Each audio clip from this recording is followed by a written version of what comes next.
बिस्मिल्लाहिर्रहमानिर्रहीम। अस्सलामु अलैकुम। मैं हूँ फ़हीम अख्तर, एक नए व्लॉग के साथ हाज़िर खिदमत हूँ। नाज़रीन, आज का दिन वफाकी हुकूमत के ऊपर बड़ा भारी साबित हुआ है। एक तो बामुश्किल फंस के मजबूर होकर तहरीक इंसाफ को इस्लामाबाद में संजानी के मकाम के ऊपर जलसा करने की इजाज़त दे दी गई है और तहरीक इंसाफ के लिए ये एक बड़ी अपॉर्चुनिटी है। आप इसे कह सकते हैं कि अगर आप बैटिंग कर रहे हैं पाकिस्तान तहरीक इंसाफ, तो उनको आखिरी बाल के ऊपर 6 रन दरकार हैं, तो ये फुल टॉस मिल गई है, या फिर से कहें कि ये 9 बाल थी तो वो फ्री हिट मिल गई है। आप यूँ समझें कि कैसी लाइफ लाइन तहरीक इंसाफ को मिली है, उसको अवेल करना चाहिए। शराइत बड़ी सख्त किस्म की हैं, 41 शराइत हैं, वो आपको मैं बताऊँगा क्या क्या शराइत हैं और इसके अंदर भी क्या कहानी है। और दूसरा, आज पार्लियामेंट के फोरम के ऊपर वफाकी हुकूमत को बड़ी सुबकी का सामना करना पड़ा है और सुप्रीम कोर्ट या फिर हाई कोर्ट्स के जजेस की जो तादाद बढ़ाने से मुतालिक एक प्राइवेट मेंबर्स बिल पेश किया गया, उसके ऊपर सुबकी या फिर यूँ कहें कि हुकूमत बैकफुट के ऊपर आई है।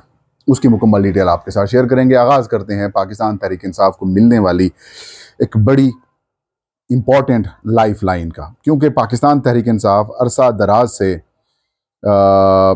कोशिश कर रही थी कि किसी तरीके से, अरसा दराज से तो नहीं, जब से मतलब यूँ कहें कि पाकिस्तान तहरीक इंसाफ वफाकी हुकूमत से हटी या पंजाब हुकूमत से हटी, या यूँ कहें कि 9 मई 2023 के वाक़ये के बाद से लेकर अब तक तहरीक इंसाफ पंजाब और इस्लामाबाद में कोई बाज़ाब्ता जलसा करने से आप कह सकते हैं कि उसकी मुश्किलात का सामना था, जलसा नहीं कर पा रही थी।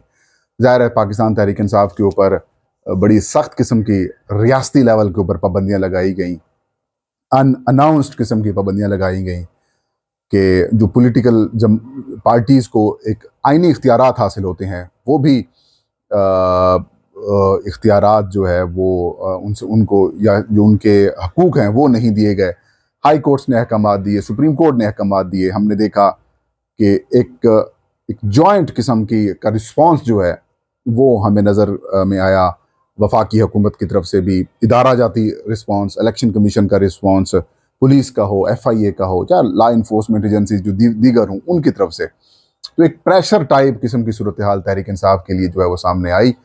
तो इसकी वजह से काफ़ी ज़्यादा जो इश्यूज़ हैं वो सामने आए और पाकिस्तान तहरीक इंसाफ ने जो जनरल इलेक्शन 2024 लड़ा, वो भी ज़ाहिर है बतौर जमात तो नहीं लड़ा, निशान नहीं था, जमात नहीं थी इंतखाबात में, लेकिन तहरीक इंसाफ के उम्मीदवार थे। लेकिन पाकिस्तान तहरीक इंसाफ कोई भी बड़े जलसे के बग़ैर, कोई इंतखाबी जलसे के बग़ैर इंतखाबात में गई।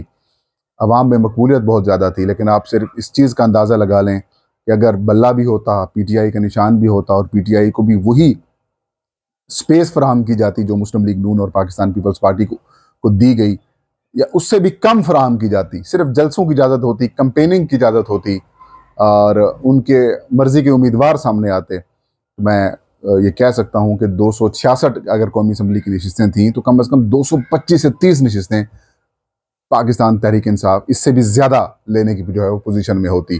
तो नहीं हुआ, लेकिन अब बड़ी भरपूर कोशिशों के बाद तहरीक इंसाफ की जो लीडरशिप है इसके ऊपर बड़ी सख्त तनकीद की है, मैंने भी की है और भी बहुत सारे लोगों ने की है, तहरीक इंसाफ के वर्कर्स ने भी की है कि 1 साल 1 महीना हो गया है इमरान खान साहब जेल के अंदर हैं।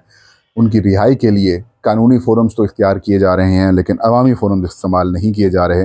लेकिन अब ऐसा महसूस होता है कि अब तहरीक इंसाफ जो है वो इस्लामाबाद में जो 8 सितंबर को उन्होंने जलसा करना है, इस हवाले से मामलात काफ़ी हद तक क्लियर हो चुके हैं। आज डिस्ट्रिक्ट एडमिनिस्ट्रेशन की तरफ से बाज़ाब्ता तौर पर NOC भी तहरीक इंसाफ को जारी कर दिया गया है, जिसके मुताबिक PTI इस्लामाबाद के जो पसवाल रोड है और संजानी के मकाम के ऊपर जो है वो जलसा करेगी और जलसे के लिए कुल 41 शराइत जो हैं वो डिस्ट्रिक्ट एडमिनिस्ट्रेशन की तरफ से लगाई गई हैं। रूट प्लान भी दिया गया है, खैबर पख्तूनख्वा और पंजाब से बज़रिया मोटरवे आने वालों के लिए नक्शा भी उन्होंने दिया है और ये कहा गया है कि जो जलसा है इसके दौरान रुकावटें खड़ी नहीं करनी, जो शहरी हैं उनका तहफ़्फ़ुज़ यकीनी बनाना है, उनके लिए रास्ते आपने बंद नहीं करने। और ये भी कहा गया है, इस बात का उनको बावर कराया गया है कि जलसे का आगाज़ दिन दोपहर 4 बजे होगा और शाम 7 बजे मगरिब के करीब आपने जलसा ख़त्म करना है, यानी कि टोटल 3 घंटे आपने जलसे की उनको जो है वो इजाज़त दी है। और जलसे की इजाज़त होगी, ताहम किसी किस्म का धरने की इजाज़त नहीं होगी, और ये इजाज़त सिर्फ़ 8 सितंबर के लिए है। और जो मुंतज़मीन होंगे जलसे के, वो उसी रात ही जो कारकुनान हैं उनकी वापसी को यकीनी बनाएंगे। जलसे की जो इंटरनल सिक्योरिटी होगी उसके ज़िम्मेदार मुंतज़मीन होंगे। रियासत मुखालिफ या मजहबी मुनाफरत या फिर नज़रिया पाकिस्तान के ख़िलाफ़ तकारीर करने के ऊपर नारे लगाने की हरगिज़ इजाज़त नहीं होगी। और इसके अलावा जलसा गाह में असलह लाने के ऊपर मुकम्मल तौर पर पाबंदी होगी। साथ में ये कहा गया है कि जो जलसे के मुंतज़मीन हैं वो शुरका जो आएंगे उनके नाम जो हैं वो मकामी पुलिस को देने के पाबंद होंगे। इसके अलावा जो बैनर्स और पोस्टर्स लगाए जाएंगे वो भी जो मेट्रोपॉलिटन कॉरपोरेशन इस्लामाबाद है उसकी इजाज़त से होंगे या फिर वो वेट करेंगे। स्टेज पर जाने वाले अफराद की जो लिस्ट है वो 12 घंटे पहले पुलिस को दी जाएगी। 18 साल से कम उम्र के जो बच्चे हैं उनको जलसे गाह में आने की इजाज़त नहीं होगी। अगर वो आएंगे तो अपने रिस्क पे पर आएंगे। इसके बाद एक और इंटरेस्टिंग शर्त है कि जलसा पाकिस्तानी मुआशरती रवायात के ऐन मुताबिक हो, और जलसे गाह में CCTV कैमरे भी मुंतज़मीन लगाएं, और हंगामी सूरत हाल सामने आने पर या फिर सिक्योरिटी सिचुएशन ख़राब होने के ऊपर NOC किसी वक्त भी मनसूख किया जा सकता है। और जो 41 शराइत हैं उनमें एक शर्त यह भी है कि अगर शराइत के ऊपर अमल दरामद नहीं किया गया तो फिर मुंतज़मीन के ख़िलाफ़ कानूनी कार्रवाई भी होगी और जलसे का NOC भी मनसूख कर दिया जाएगा। तो ये बड़ा सख्त किस्म की शराइत के साथ ये तहरीक इंसाफ को जलसे की इजाज़त दी गई है। लेकिन तहरीक इंसाफ को इसको अपॉर्चुनिटी समझना चाहिए, क्योंकि पाकिस्तान तहरीक इंसाफ की जो मौजूदा लीडरशिप है वो पहले ही बहुत तनकीद का शिकार है। और 22 अगस्त को इमरान खान साहब ने जलसा मुलतवी कर दिया, उनको अप्रोच किया गया और उसके बाद हमने देखा कि कारकुन काफ़ी ज़्यादा मायूस थे। लेकिन अब ये कहा जा रहा है कि जलसा होगा।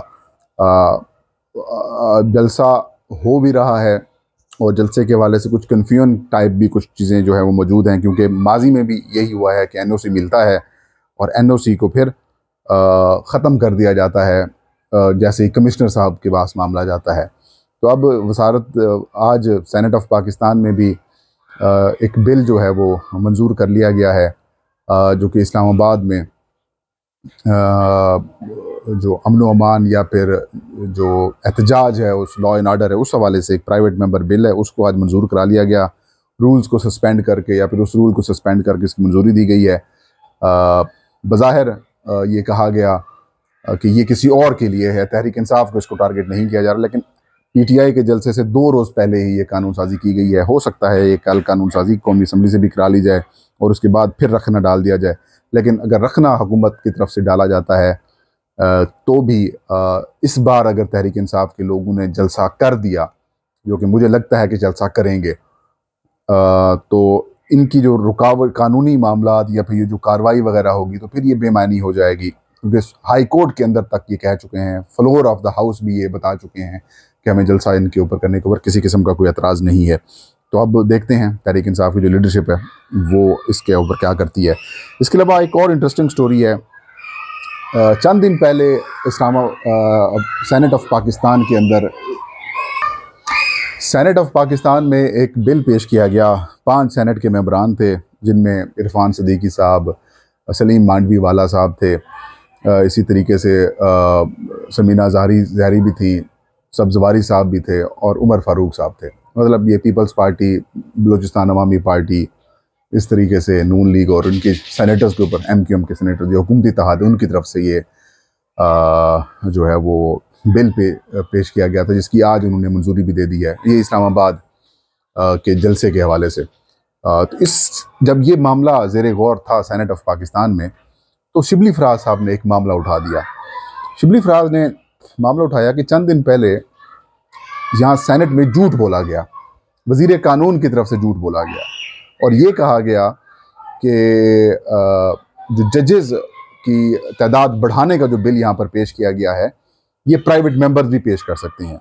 लेकिन कौमी असम्बली के ऐवान में बैरिस्टर गौहर ने एक बात की निशानदेही की, चेयरमैन PTI ने, कि जो चार्ज्ड अकाउंट्स होते हैं या फिर जो बजट होते हैं जिन इदारों के जिनमें मराद बढ़ जाती हैं, उनकी उसकी कानून साजी प्राइवेट मेंबर्स नहीं कर सकते, क्योंकि यही बिल फिर जब सेनेट में पेश किया गया तो फिर यही बिल इसकी टेटो कापी जो है वो कौमी असम्बली भी पेश की, तो फिर वहाँ पर वो वापस ले लिया गया। उसके ऊपर आज शिबली फराज ने काफ़ी ज़्यादा हुकूमत को रगड़ा और सख्त तनकीद की और ये कहा कि हुकूमत यहाँ पर माफ़ी मांगे। तो यहाँ पर गुमराह किया गया, गलत कानून साजी करवाई गई और यहाँ पर हम एतराज़ कर रहे थे तो हमें ये कहा गया कि पेश किया जा सकता है।